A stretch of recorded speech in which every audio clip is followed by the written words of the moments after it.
mais um indicador ou mais dois.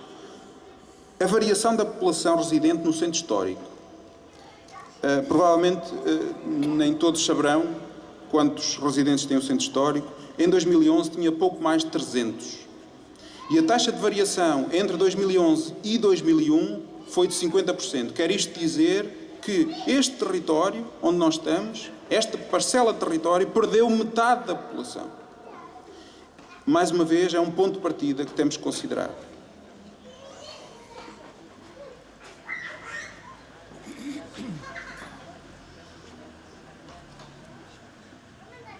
Um indicador um pouco mais complicado, mas que é muitas vezes citado, até na nossa discussão, que é o indicador de poder de compra per capita.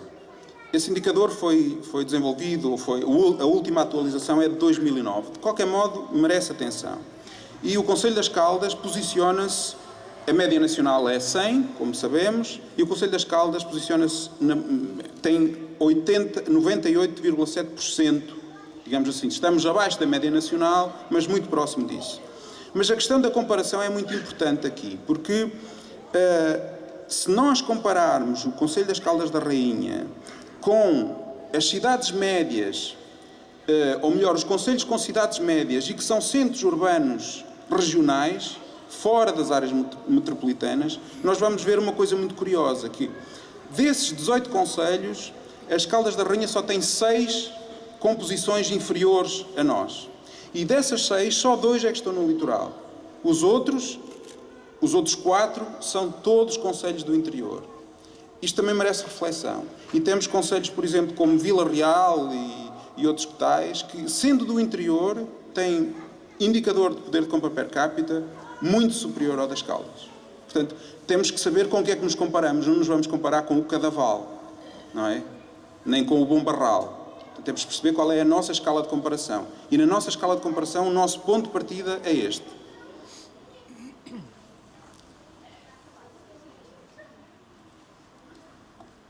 Bom, um passo em frente. É preciso, então, saber também compreender quais são as competências, quais são aqueles recursos que ainda é possível mobilizar. E há um, provavelmente é o primeiro dos quais, e a que a Teresa já se referiu hoje, que é a tenacidade das pessoas. De facto, se eu tivesse mais uns minutos, explicava-vos ou dava-vos nota dessa tenacidade. Que é, de facto, existe aqui um capital acumulado de saber fazer e de manter esse saber fazer. Eu vou mesmo perder mais um bocadinho de tempo. As Caldas da Rainha nasceu de 2 elementos que seriam impeditivos de criar uma cidade. Primeiro, é uma insurgência de água termal, ligada a uma falha geológica. Ou seja, uma vulnerabilidade que resultou num charco de lama. As Caldas da Rainha fez uma cidade. Da água termal fez saúde.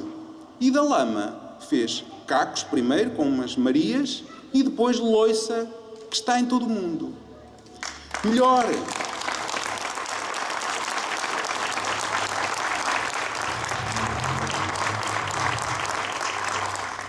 ainda, é que se a natureza aparentemente não era propícia, com essa loiça homenageou-se a natureza. É curioso, não é? Temos paradoxo. Portanto, acho que nenhuma comunidade pode ter esse saber fazer, esse lastro e essa capacidade, de facto, a tenacidade das pessoas de transformar vulnerabilidades em potencialidades e em produtos, em produção. Depois, algo que pode parecer semelhante, mas não é, mas são recursos humanos na administração local, nos serviços descentralizados do Estado, no hospital. Portanto, há aqui um conjunto de competências que, de facto, são mobilizáveis. E essas competências é importante termos atenção a elas. Depois, enfim, uma mais óbvia, que é a localização geográfica. De facto, a localização geográfica não podia ser melhor. Um corredor de desenvolvimento onde o país se concentra, uma proximidade à área metropolitana, mas não estando dentro dela, portanto, podemos ter vantagens sem ter a maior parte dos inconvenientes. Portanto, é uma localização espetacular, sem falar na questão do clima e dessas questões mais palpáveis e que todos nós conhecemos. Depois existe ainda um conjunto de recursos naturais que são recuperáveis, não obstante terem sido negligenciados, mas são de facto recuperáveis. E todos nós os conhecemos também e o programa aborda-os de uma maneira mais extensiva, depois poderão ver. Existem ainda projetos que foram desenvolvidos e que são de facto capital que nós podemos mobilizar, como o exemplo do projeto de mobilidade urbana ou outros, enfim, que depois poderão ver no programa. Mas, provavelmente, aquilo que é o traço mais dominante deste concelho, destes 255 km², é uma diversidade enorme. E, portanto, essa diversidade que muito poucos concelhos, muito poucos pedaços deste território poderão apresentar com propriedade, porque eles de facto existem, é o traço mais importante e é o recurso mais importante que temos que atender. Esta frase resume muito daquilo que é a orientação que nós seguimos. Diz que as regiões, as cidades, os territórios não devem ser partidas ou partidos, tampouco pertença dos partidos. Não devem ser parcelares, não devem ser especializadas, não devem ser monofuncionais, não devem ser segregadas, não devem ser coisas simplistas do género cidade, região, território, capital, disto, daquilo ou daquele outro. Portanto, esta matriz de diversidade é o recurso mais importante e mais mobilizável.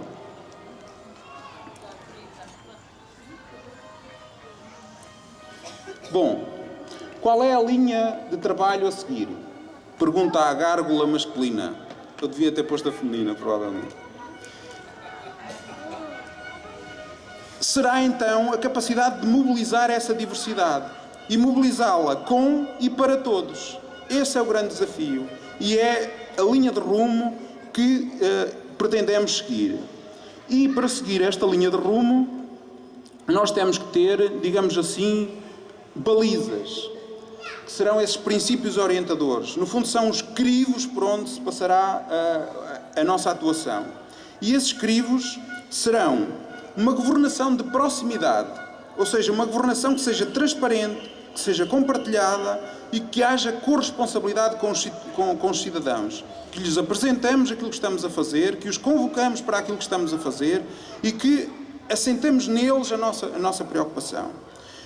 O segundo crivo, ou o segundo princípio que vai balizar a intervenção é uma visão sistémica. Portanto, temos que pensar o território de uma maneira transversal, de uma maneira interescalar e tendo sempre como mente a sustentabilidade. Não uma sustentabilidade vazia, mas uma sustentabilidade que seja isso mesmo, seja uma espécie de árbitro da nossa atuação. O terceiro, um planeamento para o desenvolvimento equitativo, favorecendo a diversidade, a coesão e a qualidade de vida. E por último, o quarto princípio, uma perspectiva dinâmica e proativa. O território tem que ter uso, o património tem que ter uso e nós temos que ter capacidade de ser proativos na indicação desses usos. Mas existem um conjunto de pressupostos que, se nós pensarmos na forma como vamos aplicar este plano de trabalho, que têm que ser preenchidos desde logo. O primeiro dos pressupostos é estruturar uma equipa interdisciplinar. O segundo pressuposto, muito importante, é estabelecer um quadro de ética e de transparência na forma de trabalhar. O terceiro pressuposto é instituir uma comissão de reflexão estratégica, ou seja, uma comissão que seja convocada por um painel alargado de pessoas, que seja convocada para nos ajudar a trabalhar, quando começarmos a aplicar. Bom, então e quais serão os instrumentos a ser utilizados? Porque isso também é muito importante. 3 tipos de instrumentos. Um para atuar a um nível mais do concelho e da região, que são estes processos de planeamento e gestão territorial. Um instrumento intermédio que servirá para atuar diretamente sobre os problemas e sobre as áreas, que são programas de ação territorial. E depois, um instrumento que nos vai permitir trabalhar ao nível dos bairros, ao nível de onde moram as pessoas, qualificar esse espaço, que é estas parcerias de bairros sustentáveis. E este instrumento vai ser muito importante para transformar a cidade onde moram as pessoas, onde as pessoas estão, onde as pessoas vivem, onde é o espaço de habitar das pessoas.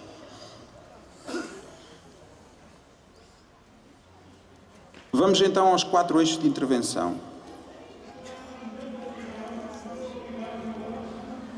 O primeiro é capitalizar uma região de oportunidades. De facto, esta região tem um conjunto de potencialidades que têm que ser exploradas. A primeira dos quais, e eu não me vou alargar aqui, é um mercado de quase 3 milhões de habitantes, é menos de 1 hora de distância. Isso é importante. E tudo o que se passa num raio de 60, 70, 80 quilómetros, temos boa parte do capital do país aqui. Portanto, se nós não soubermos aproveitar isso, é uma falha enorme. E, portanto, temos que saber aproveitar isso. E nós desenhamos linhas de atuação para aproveitar precisamente essa vantagem que nós temos. Outra vantagem, ou outra linha de atuação, é catalisar um litoral plural. De facto, apesar de termos um litoral relativamente pequeno, ele tem de tudo. As fotografias mostram apenas algumas desses apontamentos, mas de facto é uma linha litoral que nos permite fazer muitas coisas. Portanto, o que nós temos que fazer é concluir os planos que estão a ser elaborados por lá, é analisar a viabilidade de outros planos que estão a ser elaborados por lá e é criar um programa que articule as potencialidades da frente lagunar, da frente atlântica, da desembocadura do rio Tornada e articular aqui uma capacidade de ter esses recursos todos ao dispor e potenciados. Depois, criar um quadro de parcerias com universidades que nos ajudem a perceber as potencialidades das energias renováveis que aquele litoral tem e pode ser potenciado. Por fim, potenciar os corredores da reserva ecológica, que são muito importantes e que nos podem trazer muitas vantagens e criar muitos postos de trabalho.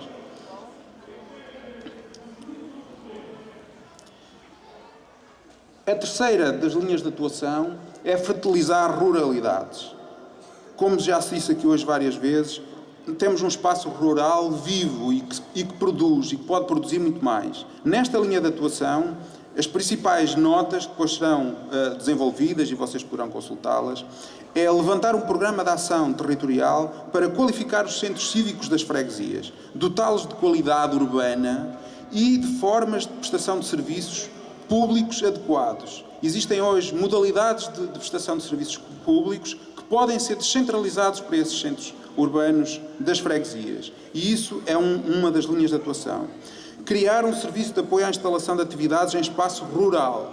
Um serviço que permita que todos aqueles que querem instalar no espaço rural e querem aproveitar essas potencialidades o possam fazer de uma maneira fácil.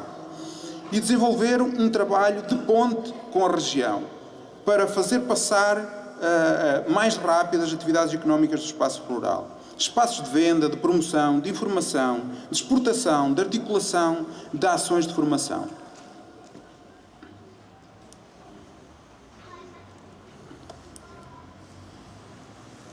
A última, integrar uma cidade de cidades. As intervenções aqui são mais, digamos assim, exigem mais trabalho. E mais uma vez, esta apresentação não dispensa a leitura do programa, porque aí é que vocês podem ver em concreto o que é que se propõe. Mas temos que dar coerência à dispersão do povoamento. Essa é uma linha de atuação. Temos que dignificar os acessos à cidade. Outra linha de atuação. Dotar a cidade de um plano de urbanização. O atual é aquele que Paulino Montes apresentou e que eu vos falei há pouco. Estruturar uma cintura verde urbana que qualifique pelo menos 3/4 da cidade. Isso é possível e é um outro eixo de atuação.